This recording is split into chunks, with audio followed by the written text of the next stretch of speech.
hope your New Year's and your holidays went fantastically. We're approaching the end of the year, end of the season that is, because obviously it's already the new year. About to be season 10 in about a month. We're actually about 10 days away from Worlds as well, from recording this video. And basically what I want to do is, since I've been slacking a bit on the educational content lately, I haven't made a top 5 video in a while. I'm not going to make a top 5, but I'm going to show you guys all the viable characters in the game right now with all of their builds. So there's going to be quite a lot of gods I'm going to talk about. We're going to try and rush through it. If you guys want to skip around, maybe we can get one of the heroes in the comments, the hero that we deserve, maybe not the one that we need, who can put timestamps with each god. I'm just going to try and speed run through all of them. Because right now in this meta, I think a lot of stuff is viable. I think it comes down to comfortability, play style, and just like knowledge of matchups and stuff like that.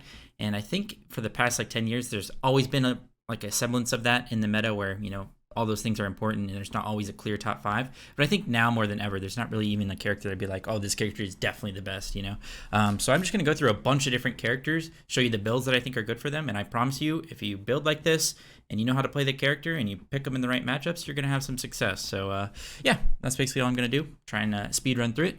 So I'm just going to scroll down the list and start in alphabetical order. Achilles coming up first. Axe is very strong on him. That's what I go.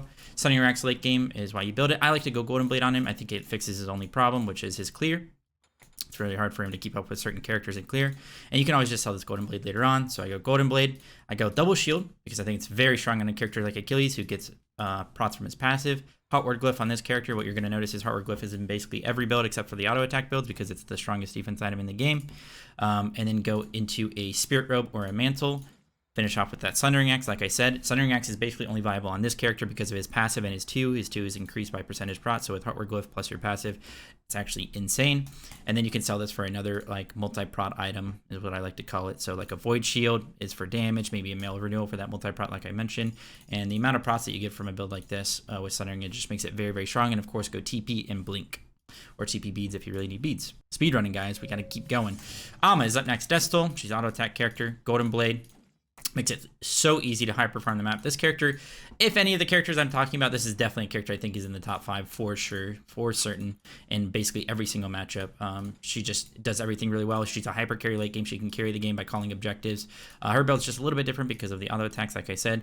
Go Berserkers into his Shoguns if they have a magical mid. If they don't have a magical mid, then you can get a Glad Shield here, but usually they'll have a magical mid. Go Shoguns and then go the Glad Shield. The Double Shield is very strong build right now. And then go into a Spirit Robe. And then finish off with the Death's Embrace. Now, you can keep Golden Blade for a lot of the game because that attack speed that it gives you is actually very strong on a character like Gamma. But once you do end up selling that, I like to go Cad Shield. It works really well with your Death's Embrace, with your 1. And if you have any other relevant healing on your team, and you will because there's Lifesteal Hunter, stuff like that, it'll be very strong. And of course, go Teleport. Oh, that's a glyph. Oops. Teleport and bead some games. You can also get away with a Frenzy. This character is very strong around objectives. So if you just tell your team, you can corral them around and shock call. You go Frenzy, and it'll be easy to secure objectives and do them. So yeah, that's the build on Amma. Up next is Kuang. I actually think after the buffs, Kuang's actually pretty viable in solo lane. This is definitely a build that I would recommend. You can go this. I didn't realize I already had it saved, but if you were going to go Blink first, you'd go Bead second. So this is definitely a build that you can go. I really like this. I think it's very strong. It's really good for tower diving. He's good around objectives as well. You can tank objectives with your Shoguns and Death's Embrace being near your teammates. But you can also go basically like a full damage build with Toxic Blade, go like a Typhon's Fang, a Bancroft's Claw, and that kind of thing. Also, you can go the full CDR route. I don't think you really need to. Go something like a Breastplate. But late game, I really like the Contagion plus Toxic Blade combination because it allows you to dive their ADCs who may have crit and who may be trying to out lifesteal you. So that anti-heal will come in clutch. So yeah, I actually think this character is really strong right now. His 3 is absolutely insane in lane. It helps him win basically every lane. So he's kind of a lane bully. Artio's up next. Artio is always viable.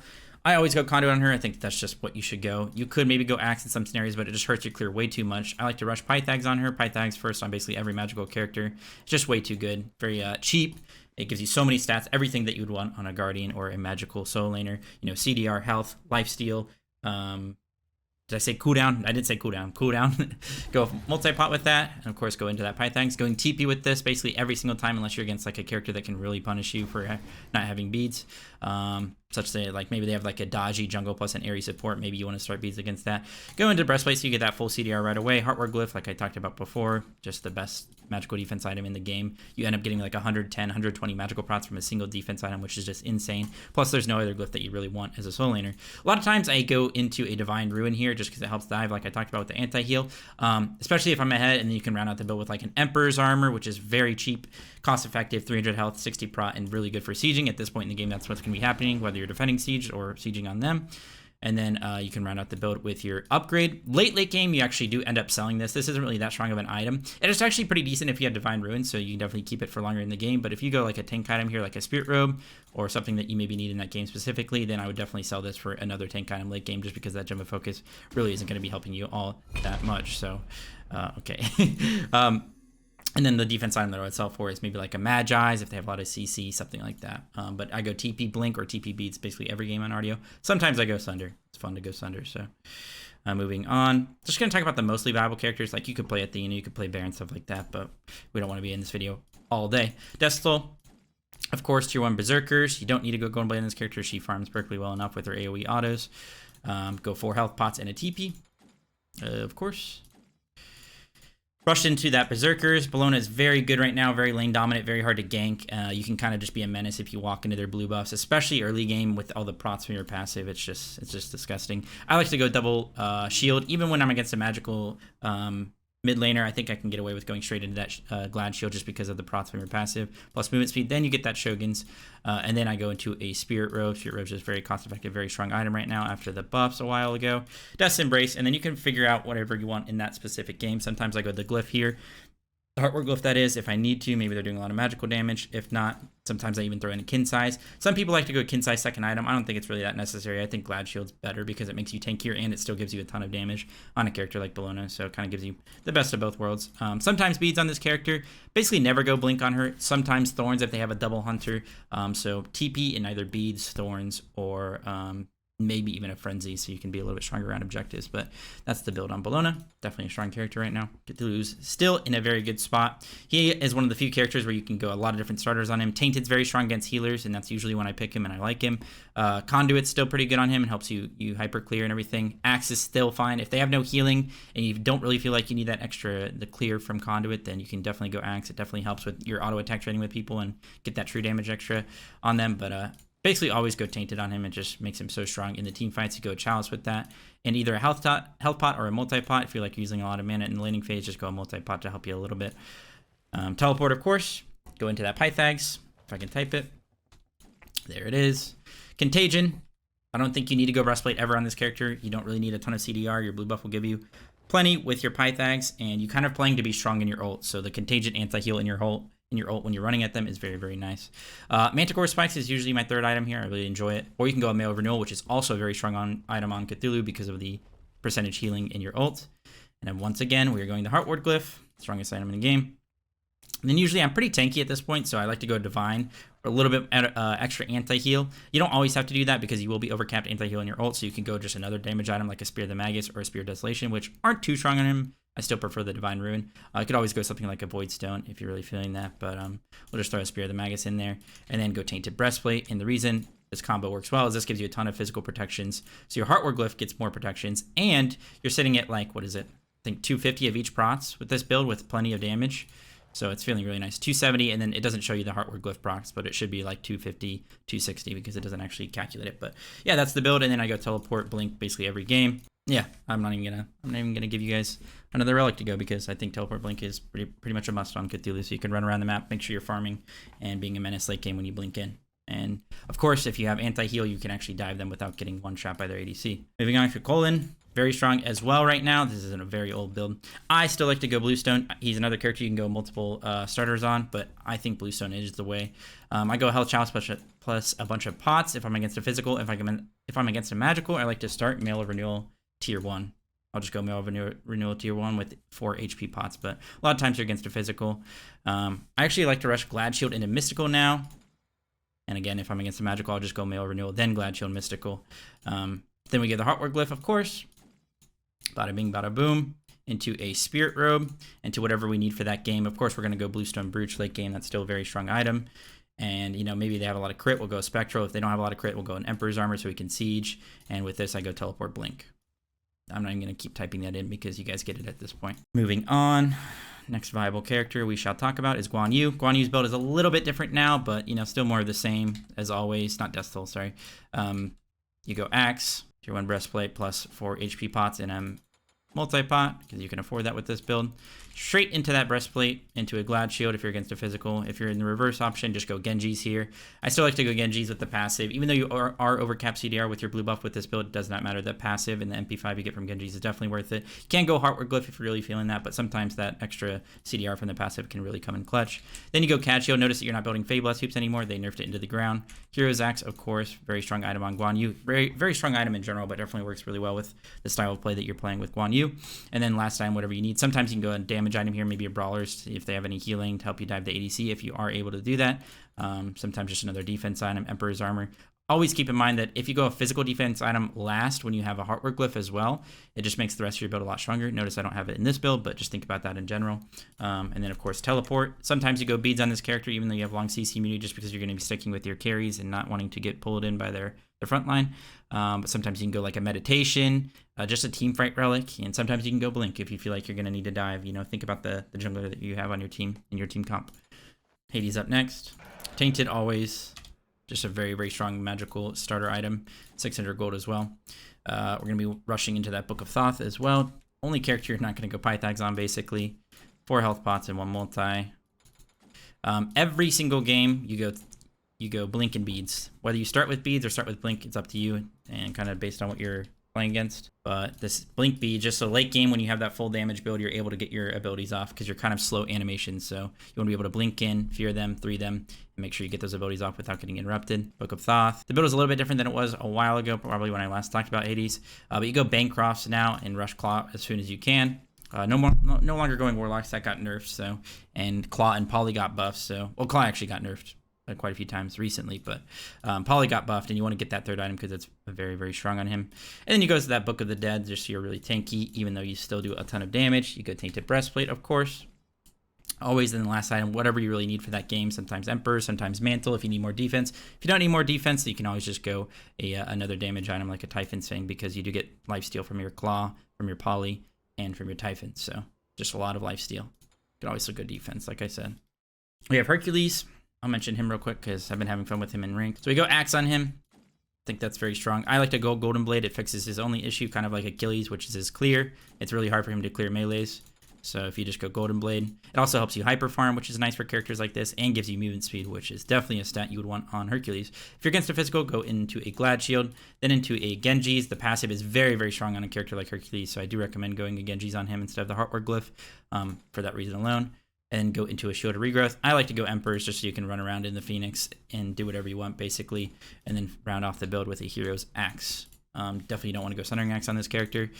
And then, of course, late game, you can sell your Golden Blade for whatever you really need. A lot of times it could be Cad Shield just to really help with your Herc 3 and other healing on your team. You'll be really tanky with the spell, still do a decent amount of damage. And, you know, of course, the strength of Hercules is being really fast and putting people out of position with your movement speed and your 2-1. So, on that character, I like to go TP Beads almost every game. You do not need Blink on him. Moving on, we have King Arthur. King Arthur, still definitely a viable character. I've gone back and forth. I think there's a lot of viable builds on him. I've kind of decided to just go back to the tried and true. If you're against a magical, go Mail Renewal. If you're against a physical, go Sovereignty into Glad Shield. It's just such a hard build to out trade. You come back with your Sovereignty. It's so cheap. You TP back in with it, and you're just a menace on the map. There's nothing they can do. They can't gank you if they're double physical. They can't fight the Scorpions if you rotate over to them. It's just insane. And especially after you get your Heartward Glyph, you're so tanky with these 3 items, but still do a ton of damage, and you have double aura for your team, which just helps them out. And what I've been doing lately is going into a Spirit Robe, Bluestone Brooch, of course, and then going Void Shield last item. This extra 15% pen, this item is 2,600 gold. The stats are horrible, but it cannot be understated how powerful this passive still is. I mean, I think this item is dog shit, but when it comes to like a team fight setting, or maybe you have 4 physicals on your team, I think it's a little bit underrated. I know I'm kind of contradicting myself, but just for the passive alone, 2,600 gold for 15% prot shred with all the auras in the game, 9.5 buff base stats and all that, I think it's a little bit underrated. So I do still go it with a build like this which makes you do a ton of damage. And again, the Heartward Glyph isn't showing, but you're basically at like 250 of each prot and will do a lot of damage. TP, blink every single game. You can go beads if you're not comfortable on Arthur. If you're good enough at Arthur, in my opinion, you don't ever need beads. You just need to make sure you're using your charge roll at timely times. Moving on. Lancelot's viable, but I don't think most people really want to know how to play him. Axe on Mulan. Mulan's definitely a strong character. You're going to go tier 1 Runeforge. One of the characters you do go Runeforge on, and Teleport. So you build that, go straight into your Runeforge. Very strong in this character. Procs on your 2, procs on your 3, procs on your ult. You know, just a good item, good sustain in lane. Go Runeforge straight into a Glad Shield. Then you go into the Heartward Glyph, of course. Into either a Spirit Robe, or if you need more physical defense at this point in the game, maybe just go straight into that Emperor's Armor, that Spectral, if they have any people critting on their team. You can go like Contagion if they have or if they have healing that you want to worry about. A lot of times it's just going to be like an Emperor's Armor or something. And you go Hero's Axe late game. Can go Sundering Axe on her, but I wouldn't really recommend it. Hero's Axe is just so strong with the base stats and how it helps out in your team. And Mulan's one of these characters that can kind of play in the middle of a fight and be near her teammates a lot, so the Hero's Axe procs will actually end up impacting your teammates quite a bit. Moving on, we have, I'm going to say Odin. I mean, you can play Nike, but I don't think she's very viable because of, you know, Sunder. Why are we still here? Basically, and that's it. I think there's a very strong build. You can go on Odin. You can go Axe. I also think you can go Bluestone on him. I think that's pretty nice, and it's kind of the same thing where you just go 3 health, 3, or a Chalice plus 3 health pots and TP, but basically the same thing. Go straight into that Breastplate, Glad Shield, into Heartward Glyph. You'll be feeling pretty strong with these 3 items, into a Spirit Robe, and then whatever you really want for the last 2 items. Sometimes you can go Bluestone Brooch into like a Brawlers or something just to help you dive, and you actually do a lot of damage with a build like this with your Bruiser items plus your Brooch and Brawlers, so definitely something I recommend, but you can also just go a defense item like I've been talking about with all the other characters. Osiris, basically the same build as Bellona. I like to go this, basically double shield, but instead of going Shogun's or Heartward Glyph, I like to go Oni Hunter's Garb with the Spirit Robe, just to combine with your passive, give you a ton of damage mitt, and either go Thorn, Sunder, or Blink for your late game. Of course, you can also just go Heartward Glyph. That's still a very strong item, so this is still a really good build. And then also you can throw in a Melee Renewal based on, you know, team comps or if you like the item. Moving on to, I think Robin and Set are pretty viable, but I would probably just go Runeforge, build on both of them. Next up we have Thor. Thor is actually really strong. Definitely recommend playing him in ranked. He is a character that you can have a lot of impact on and rotate early, kind of impact the map, whereas on other characters you may not be able to do that. And the start is tier 1 Runeforge with Axe. Teleport. Teleport, definitely a really strong item on Thor. You just go Teleport Beads. You don't really need any other relic.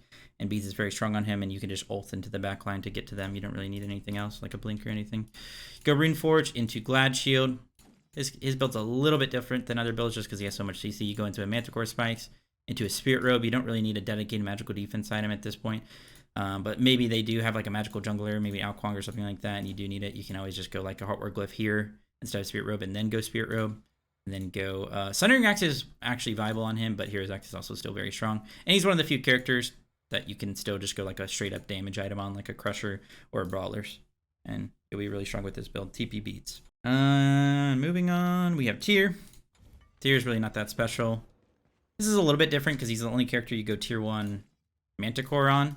I like to do that just because you can stay out for a while with this. All you need is mana, and then you'll have infinite healing from your blue 2. You go Chalice plus maybe a couple health pots or a couple multi-pots, up to you.